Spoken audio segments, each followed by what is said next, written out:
అదే RTV app వార్తల్ని క్షణాల్లో చదివే అవకాశం ఉంటుంది. ఒక న్యూస్ పేపర్, ఒక టెలివిజన్ ఛానల్ మీ చేతుల్లో ఎప్పుడూ ఉంటాయి. స్త్రీ లేనిదే మానవ మనుగడ లేదు, స్త్రీ లేనిదే ప్రపంచం లేదు. కానీ స్త్రీలు ఈ రోజుల్లో అన్ని రంగాల్లో కూడా అభివృద్ధి చెందుతున్నటువంటి పరిస్థితి కనపడుతుంది. అంతర్జాతీయ మహిళా దినోత్సవం సందర్భంగా ఆర్టీవీ స్పెషల్ ఫోకస్ మహిళా దినోత్సవంపై కూడా మొత్తం తెలుసుకునే ప్రయత్నిద్దాం. మేడం, ముందుగా అంతర్జాతీయ మహిళా దినోత్సవ శుభాకాంక్షలు. మొత్తం కూడా ప్రతి రంగంలో కూడా మహిళలు అభివృద్ధి చెందుతున్న పరిస్థితి ఉంది. ఎట్లా చూడొచ్చు? ఇంకేమేమి అభివృద్ధి కావాలనుకుంటున్నారు మహిళలు? ముందుగా స్త్రీ లేనిదే జననం లేదు, స్త్రీ లేనిదే గమనం లేదు, స్త్రీ లేనిదే సృష్టిలో జీవం లేదు. స్త్రీ ఒక తల్లిలాగా లాలిస్తుంది, చెల్లిలాగా తోడుంటుంది, భార్యలాగా బాగోగులుస్తుంది, కుటుంబ భారాన్ని మోస్తూ సర్వం త్యాగం చేస్తుంది. అలాంటి స్త్రీకి మరి అన్నీ ఉన్నప్పుడు సమాజంలో మగవారితో సమానంగా ఎందుకు చూడట్లేరు? మరి సమాజ నిర్మాణంలో సగభాగం ఉన్న స్త్రీని మరి ఆర్థిక మూలానికి మన స్త్రీ. అందుకే ఐక్యరాజ్య సమితి గుర్తించి మార్చి 8వ తేదీన మరి అంతర్జాతీయ మహిళా దినోత్సవం జరుపుకోవాలని చెప్పేసి నిర్ణయించింది.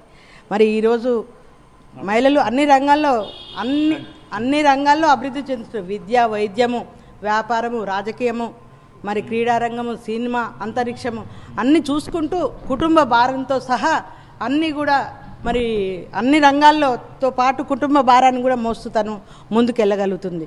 మరి అలాంటిది స్త్రీని మరి సమాజంలో ఇంకా మగవారితో సమానంగా చూడట్లేదని మాత్రమే ఒక కించెత్తు మాకు బాధగా ఉంది. మహిళలకు అంతేనండి. ముఖ్యంగా కూడా మహిళలపై కూడా చాలా ప్రాంతాల్లో, చాలా ప్రదేశాలలో కూడా అఘాయిత్యాలు జరుగుతున్న పరిస్థితి కనపడుతుంది, దాడులు జరుగుతున్న పరిస్థితి ఉంది. ఎట్లా ఉంటే రక్షణ, ఇంకా మహిళలకు రక్షణ కలుగుతుంది అనుకోవచ్చు? కఠినమైన చట్టపరంగా చాలా కఠినమైన శిక్షలు వేయాలి. ఒక ఇన్సిడెంట్ జరిగినప్పుడు దాని తాత్కాలికంగా బెయిల్ వస్తుంది, బయటకు వస్తారు, మళ్ళీ యథావిధంగానే జరిపోతుంది. రోజు నిత్యం 1, 2 కాదు, ఒక 100 అన్ని ఏ జిల్లాలు చూసినా, ఏ పేపర్ చూసినా, న్యూస్ చూసినా కూడా రోజు భార్యను చంపడం, వరకట్నం కోసం చంపడం, భార్యను అనుమానంతో చంపడం, ఆడవాళ్ళ మీద అత్యాచారాలు ఏదైతే రోజు నీళ్ళలాగానే కనిపిస్తుంది. కానీ ఇవన్నీ అరికట్టాలంటే మన పోలీస్ వ్యవస్థ బాగుండాలి. మరి చట్టంలో మన కఠినమైన చట్టాలను కూడా మంచి చట్టాలను తీసుకొచ్చి ఇప్పుడు మరి తీసుకొచ్చిరు నిర్భయ చట్టం. అది ఎంతవరకు ఇంప్లిమెంట్ అవుతుంది, ఎంతవరకు అయితే ఇంతవరకు అయితే ఇంత మన భార్యను చంపి ఉడకబెట్టిన శిక్ష ఇంతవరకు ఆధారాలు ఇవ్వని ఎలాంటి వానికి అసలు శిక్ష ఏం పడ్డ తెలుసలేదు. అది పోలీస్ స్టేషన్లో కూర్చోబెట్టారు. ఇలాంటివన్నీ ఇట్లా నీరు గారిపోతున్నాయి. కాబట్టి కఠినమైన మరి చట్టాలే చాలా ఎట్లా రావాలంటే బలంగా రావాలండి. బయట ఇది కంట్రీలలో ఎంత బలంగా ఉన్నాయి. ఆడవాళ్ళ వైపు చూస్తేనే ఎమ్మటే చంపేస్తారు, ఎమ్మటే ఏదో ఒకటి వాళ్ళకు ఒక కఠినమైన శిక్ష, వాడికి మళ్ళీ పనికి రాకుండా, కుటుంబానికి పనికి రాకుండా చేసే శిక్షలు ఉన్నాయి. అలాంటి శిక్షలు అమలైనప్పుడు తప్పకుండా ఇవన్నీ చాలా తగ్గిపోతాయి. మహిళల మీద ఈ దాడులు అనేది ఒక చిన్న పిల్ల మీద, ఒక 5 ఏళ్ల మీద, 2 ఏళ్ల అమ్మాయి మీద రేపులు అవుతున్నాయంటే ఈ కఠినమైన శిక్షలు లేకనే కదండి, భయం అనేది లేకనే కదా. ఎప్పుడైతే కఠినమైన శిక్ష పడుతుందో ఆటోమేటిక్గా ఇవి తగ్గిపోతాయి. రైట్ మేడం, మొత్తం చూస్తున్నాం, మొత్తం కూడా కుటుంబ మిషన్ కార్యక్రమం నడుస్తుంది. ఇప్పటి వరకు కూడా ఎంతమందిని మీరు ప్రయోజకులు చేశారు? వారు ఏ స్థితిలో ఉన్నారు మేడం? మేము lions club of Nalgonda, women club Sneha ఆధ్వర్యంలో మేము ఫ్రీగా ఇక్కడ కుటుంబ శిక్షణ కేంద్రాన్ని నడిపిస్తున్నామండి. ఇప్పుడు పెట్టి 1 year అవుతుంది. దీని మూలంగా ఒక 50 మంది మహిళలు, పేద మహిళలకే ఏమైనా ఒక 1000 రూపీస్ టైలర్కి ఇవ్వడానికి మాత్రమే వాళ్ళ దగ్గర మేము కత్తెర అనుకోండి, ఇన్స్ట్రుమెంట్స్ ఉన్నాయి కదా, వాటి కోసమే పే చేస్తారు.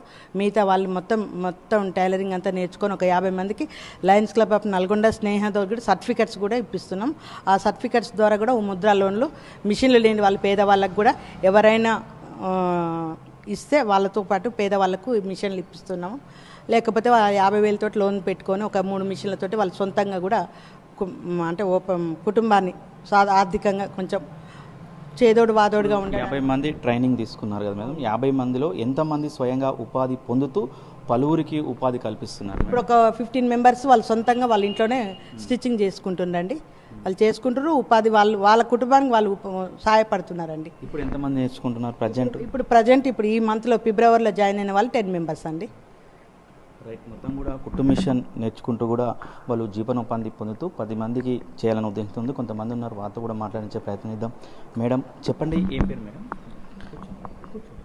మా పేరు రమణ. మహిళా దినోత్సవం ఏం చెప్పదలుచుకున్నారు మీ మహిళలందరికీ? ప్రతి ఒక్క ఆడపిల్ల కష్టపడుతూ కుటుంబాన్ని తీర్చిదిద్దుకోవాలంటే ఏదో ఒక పని చేసుకోవాలి అని మేము ఆలోచనతోని ఈ పని చేయడానికి ముందుకొచ్చాం. అలాగే ప్రతి ఒక్క కుటుంబంలో అవసరాలు ఇబ్బందులు లేకుండా ఉండాలంటే ప్రతి ఒక్కరు కష్టపడాలి. మహిళలు అనేది ఈ రోజుల్లో పురుషుడితో పాటుగా సమానంగా అంతా ముందుకెళ్ళాలి, కానీ అలానే చూడాలి. పురుషుడిని ఎక్కువగా మహిళని తక్కువ కానీ ఎక్కడా చూడకూడదు సార్, సమానంగా చూడాలి. ఎందుకంటే ప్రతి ఒక్క దీంట్లో కూడా పురుషుడితో పాటుగా మహిళ అనేది వెళ్తుంది. ఈమె మేబీ బీటెక్ ప్రతి ఒక్కరు కంపెనీలో భర్తతో పాటు భార్య చేస్తుంది కాబట్టి అందరూ సమానంగా చూడాలని నా ఒక్క కోరిక సార్. రైట్, ప్రతి పనిలో కూడా మహిళలు ఉన్నారు, వారు కూడా ముందుకు వస్తున్నారు కాబట్టి ప్రతి ఒక్కరిని కూడా ఆదరించాలి. మొత్తం కూడా మేము ఎక్కడ తక్కువ కాదు అని కూడా మహిళలు చెప్తున్నారు. మొత్తాన్ని కూడా అంతర్జాతీయ మహిళా దినోత్సవాన్ని పురస్కరించుకొని మొత్తం కూడా మహిళా లోకానికి మరొకసారి ఆర్టీవీ తరఫున అంతర్జాతీయ మహిళా దినోత్సవ శుభాకాంక్షలు తెలుపుతున్నారు. మీడియా జర్నలిస్ట్ కృష్ణతో అచ్యుత్, ఆర్టీవీ నల్గొండ. మరిన్ని వీడియోస్ కోసం ఛానల్ ని సబ్స్క్రైబ్ చేయండి, లేటెస్ట్ అప్డేట్స్ కోసం వాట్సాప్ ఛానల్ ని ఫాలో చేయండి అండ్ లింక్ డిస్క్రిప్షన్ లో ఉంది.